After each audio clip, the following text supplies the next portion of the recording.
ইয়াসমুর ইয়াসমুর বলছে তোমার স্বামী কি করে? আমার স্বামী নেই গো, আমার স্বামী মারা গেছে, 3 বছর হয়ে গেছে। কমল, একটা মেয়ে হলে একটা মেয়ে হয়ে একটা ফ্যামিলি টানা কত মাথায় চাপ থাকে জানি।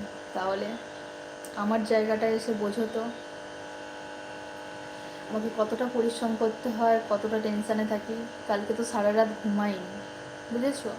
তোমাদের সঙ্গে 1:45 পর্যন্ত কথা বললাম, তোমাদের সঙ্গে কথা বলতে বলতে খেলাম, তারপরে লাইটটা অফ করে দিলাম, বাসন মাজলাম, ঘর মুছলাম, শুলাম, তখন 2:30 বেজে গেছে, কিন্তু আমি তাও ঘুমোতে পারি না, প্রচণ্ড চাপ মাথায়। মাঝে মাঝে ঘুমের ওষুধ খাই, একদম ঘুম না হলে সারাদিন কাজ, রাত্রিরে টেনশান করছি।